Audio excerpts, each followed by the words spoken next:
Before we dive into this life-changing revelation that will completely transform your understanding of existence itself, I need to ask you something. What time is it where you are right now? And where are you watching from? I'm asking because time and location are about to become incredibly significant as we uncover the forbidden truth about what happens in those crucial first 7 minutes after death. The knowledge that ancient mystery schools guarded with their lives, that modern institutions desperately want to keep hidden from you. And that will change everything you thought you knew about consciousness, reality, and your eternal soul's journey.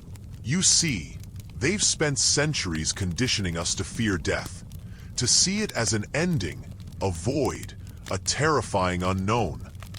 But what if I told you that's the biggest lie ever perpetuated upon humanity? What if those first 7 minutes aren't the end of consciousness, but the most extraordinary beginning of an adventure that spans dimensions, time, and space itself? What if death is actually the moment when your soul breaks free from the prison of physical matter and embarks on the most incredible journey through realms that exist beyond our wildest imagination? Tonight, we're going to expose the forbidden evidence that's been hidden in ancient Tibetan texts, Egyptian mystery schools, Hermetic teachings, and even modern near-death research that's been suppressed by those who profit from keeping humanity in spiritual darkness and ignorance about our true divine nature. The moment your physical heart stops beating and your brain waves begin to flatline, something absolutely miraculous begins to unfold that the mainstream medical establishment will never tell you about because it would shatter their entire materialistic worldview and threaten the control systems that depend on your fear of death and ignorance about your soul's immortality. In that very first minute after clinical death, while doctors are declaring your body lifeless, your consciousness, your real self, is experiencing the most profound liberation it has known since the moment you incarnated into this physical dimension. Ancient Tibetan Buddhists called this the Bardo Thodol, the intermediate state between death and rebirth.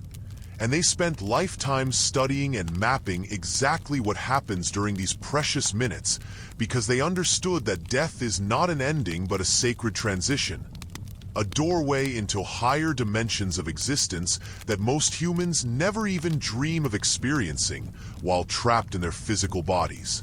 The Egyptians knew this too. That's why their entire civilization was built around death preparation. Why the pyramids were constructed as massive consciousness-expanding machines. Why their pharaohs spent decades learning the sacred arts of soul navigation through the afterlife realms. They understood that those first 7 minutes after death are when the soul makes crucial decisions that determine its next phase of existence.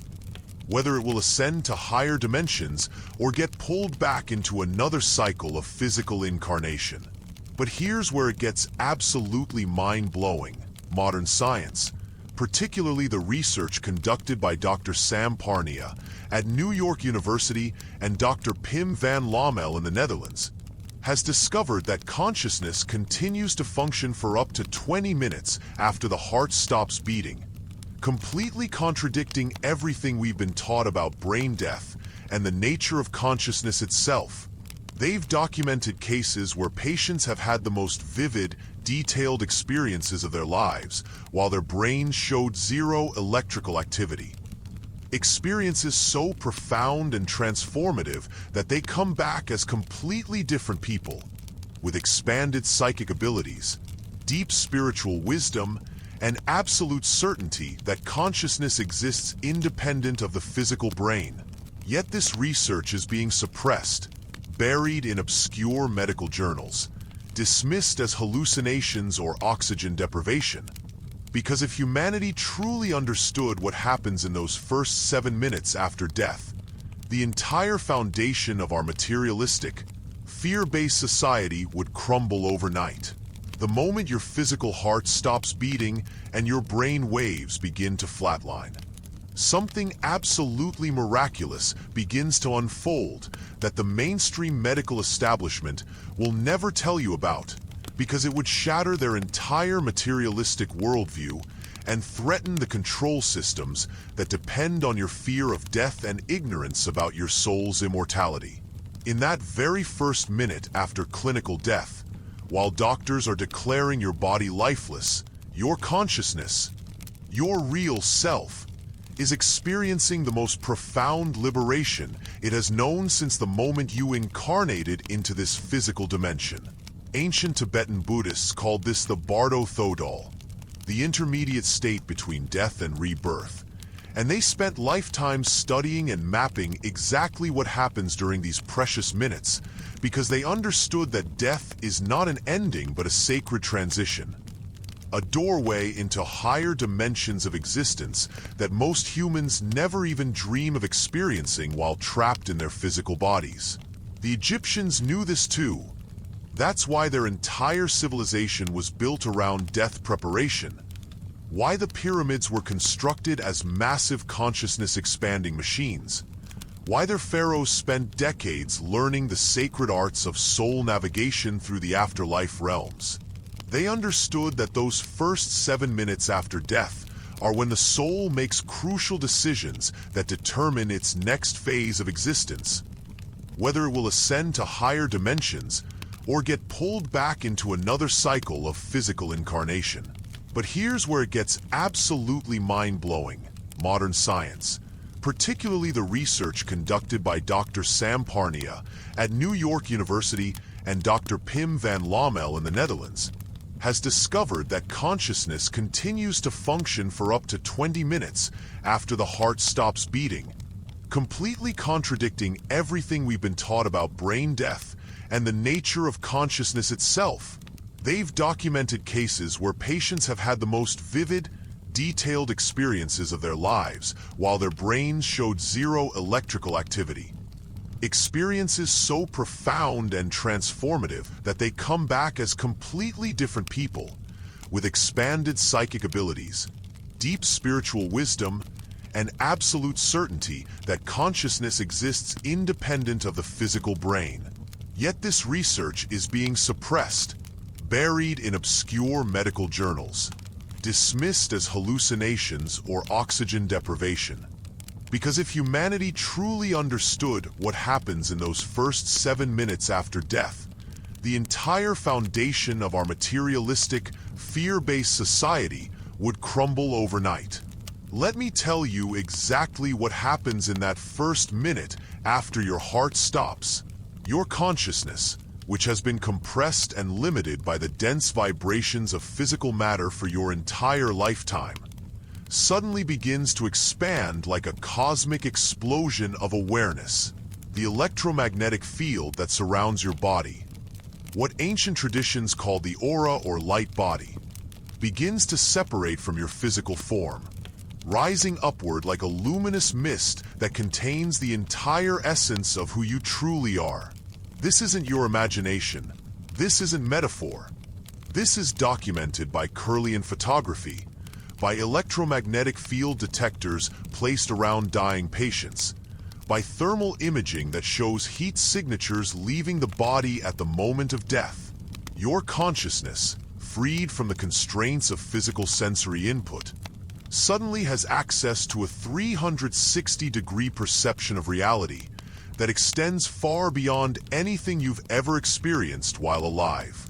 You can see everything, not just with your eyes, but with a type of omnidirectional awareness that encompasses past, present, and future simultaneously. Many near-death experiencers report being able to see their entire life spread out like a vast tapestry. Every moment, every decision, every connection they ever made with another soul, all visible at once in perfect crystalline clarity. But this isn't just memory.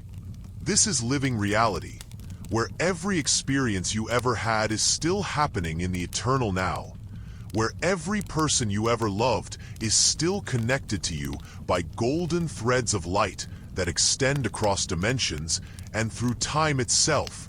The Hermetic teachings describe this as entering the Akashic records, the cosmic library where every thought, emotion, and experience that has ever occurred is stored in the fabric of consciousness itself. You're not just remembering your life.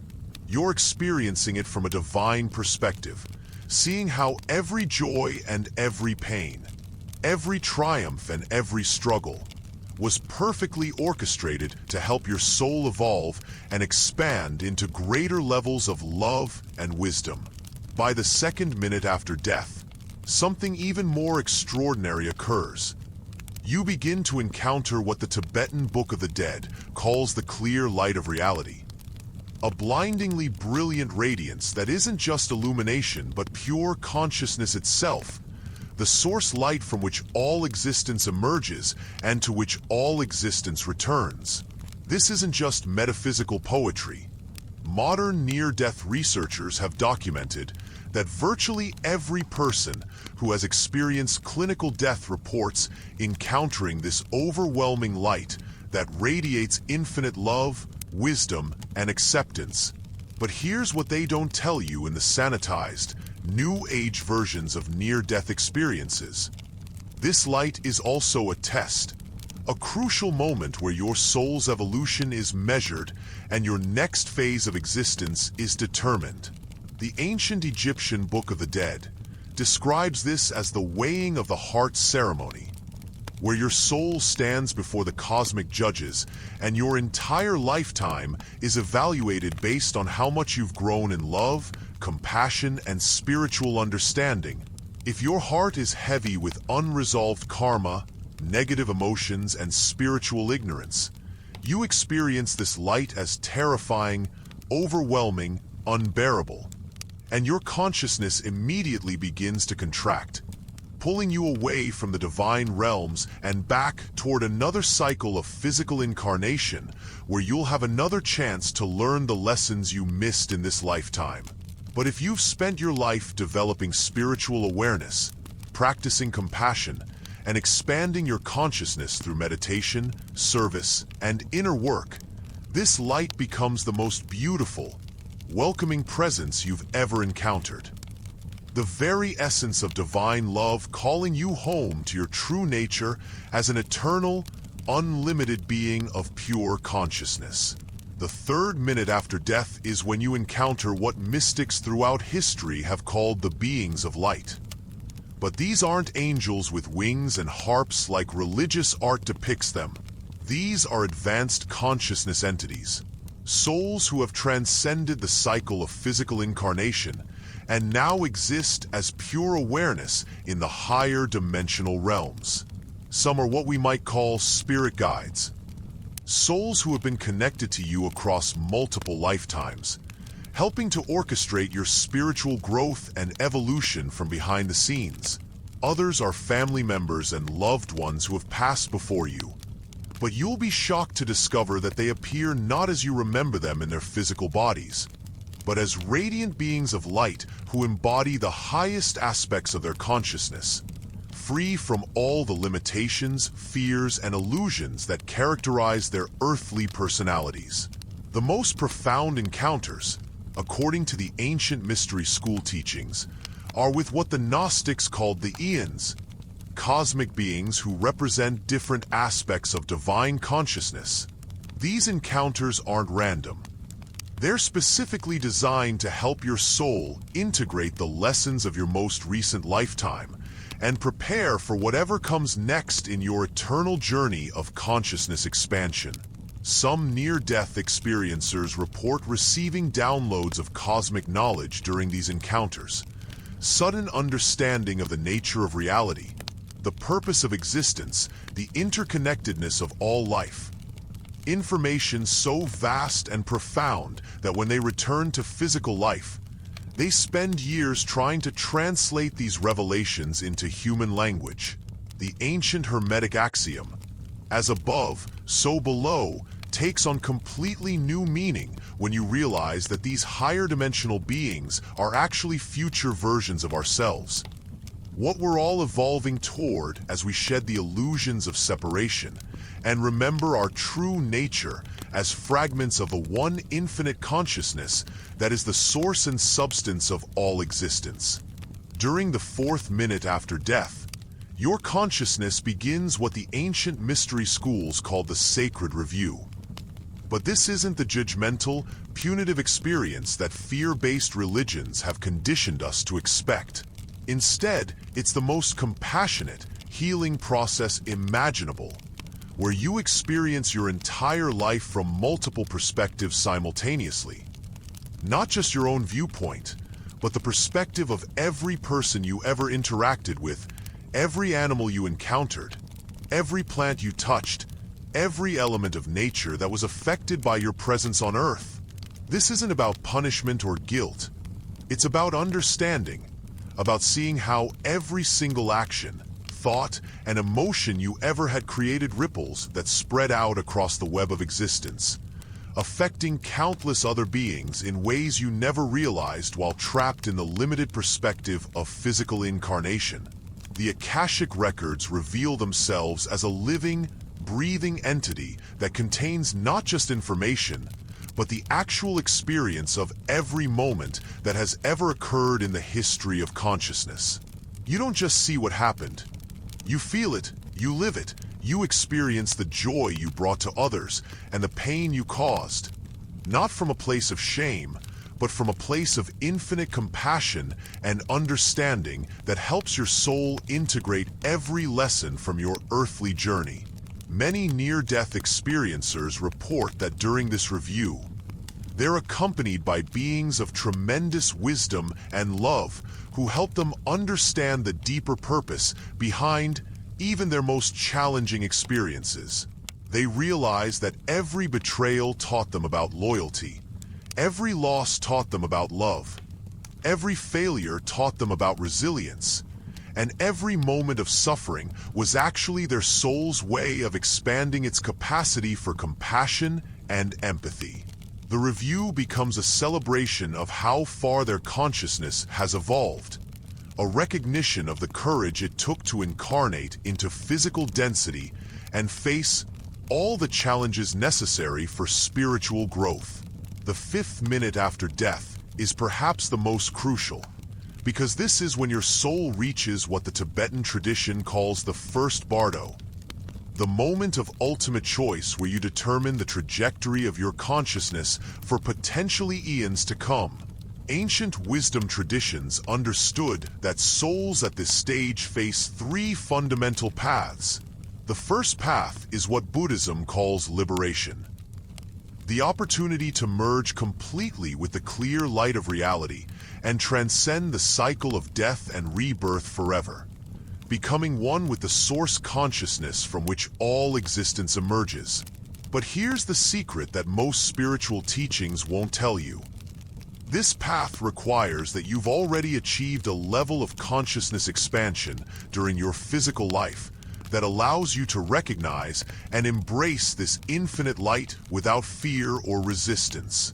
The second path is what's known as the peaceful deities, where souls who aren't quite ready for complete liberation enter into higher dimensional realms where they continue their spiritual education in environments of perfect beauty, wisdom, and love. These are the heavenly realms described in various religious traditions, but they're not permanent destinations. They're advanced schools for consciousness where souls prepare for either higher liberation or choose to return to physical incarnation with greater wisdom and expanded awareness. The third path is what the ancient texts call the wrathful deities. And this is where most souls end up because they haven't developed enough spiritual awareness during their physical lives to recognize these intimidating manifestations as projections of their own unresolved fears and negative karmic patterns. These wrathful beings aren't demons trying to punish you. They're actually compassionate forces of the universe trying to burn away the illusions, attachments, and spiritual ignorance that keep your soul trapped in cycles of suffering and limitation. If you react to them with fear and try to escape, your consciousness contracts and you're pulled back into physical incarnation. But if you can recognize them as aspects of your own divine nature and embrace them with love and understanding, they transform into teachers and guides who help accelerate your spiritual evolution. By the 6th minute after death, something absolutely extraordinary happens that ancient mystery schools spent centuries preparing their initiates to navigate successfully. Your consciousness encounters what the Egyptian texts call the Hall of Two Truths, where every illusion you've ever held about reality is systematically dissolved to reveal the fundamental nature of existence itself. This isn't a gentle process. It's a complete deconstruction of everything your ego mind believed to be true about identity, separation, time, space, and the nature of reality. Many souls experience this as terrifying because their entire sense of self was built on these illusions, and watching them dissolve can feel like complete annihilation. But for those who have spent their lives practicing meditation, studying spiritual truth, and cultivating awareness of their eternal nature, this dissolution becomes the most liberating experience possible. The final removal of all the barriers that prevented them from recognizing their true identity as infinite consciousness itself. The ancient Vedantic tradition describes this as moksha, liberation from the dream of separation, where you finally realize that everything you thought was happening to you was actually happening ASU, that every person you ever met was another face of your own divine self, that every experience was consciousness exploring its own infinite potential through the temporary limitation of individual perspective. Modern quantum physics is beginning to validate what these ancient wisdom traditions always knew: that consciousness is the fundamental fabric of reality, that matter is just condensed energy, that energy is just consciousness in motion, and that at the deepest level, there is only one consciousness experiencing itself as the apparent multiplicity of separate beings and phenomena. During this 6th minute, many souls have profound realizations about the nature of time, discovering that past, present, and future are just constructs of limited physical perception, that everything is actually happening simultaneously in the eternal now, that their entire life was just one moment in the infinite dance of consciousness exploring its own nature through endless forms and experiences.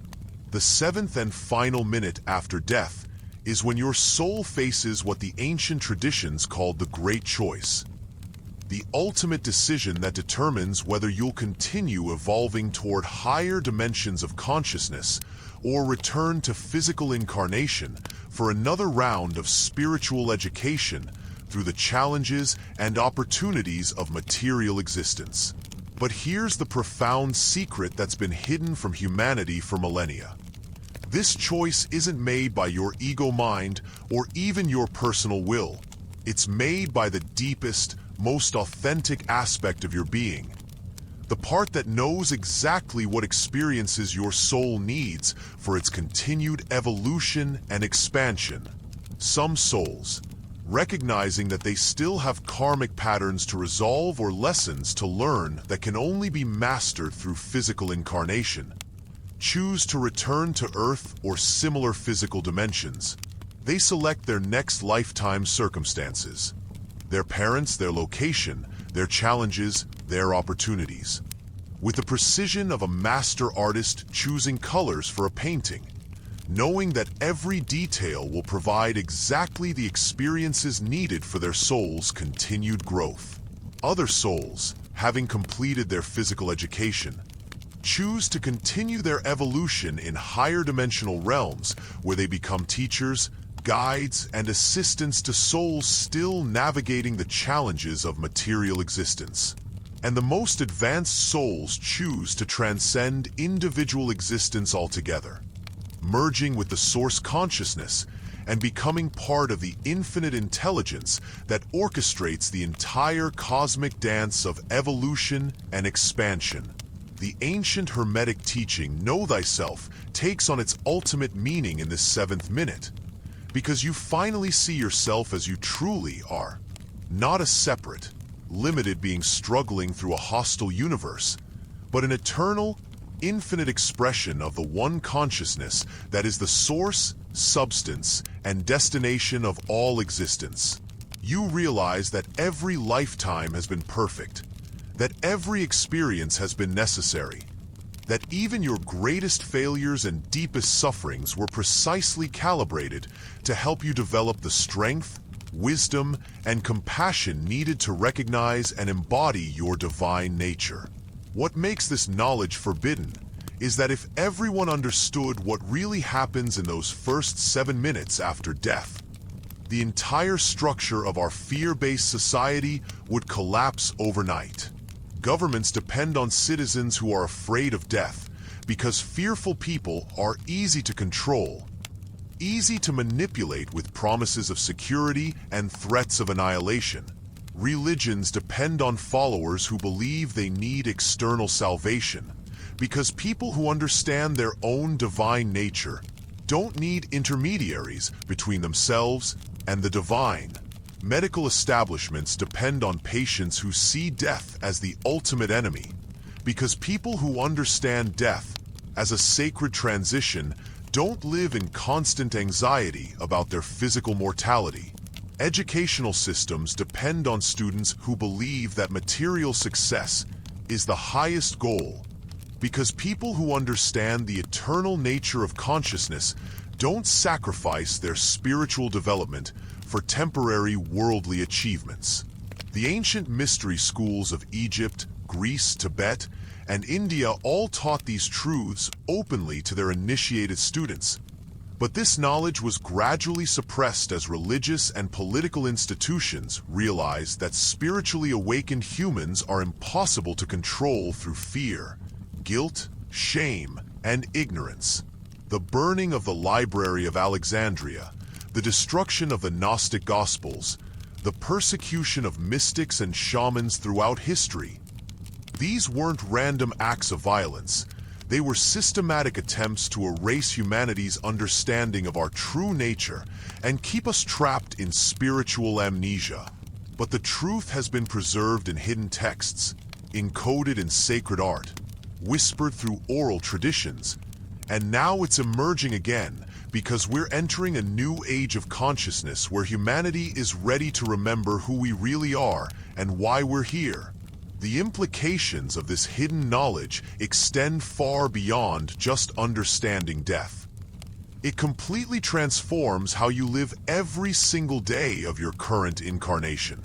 When you truly understand that your consciousness is eternal and indestructible, that death is just a transition between different states of existence, that every experience in your life is perfectly orchestrated for your soul's evolution, you begin to live with a fearlessness and authenticity that's absolutely revolutionary. You stop wasting energy on petty concerns and meaningless distractions because you recognize that your time in this physical dimension is precious and limited, meant to be used for spiritual growth, loving service, and consciousness expansion.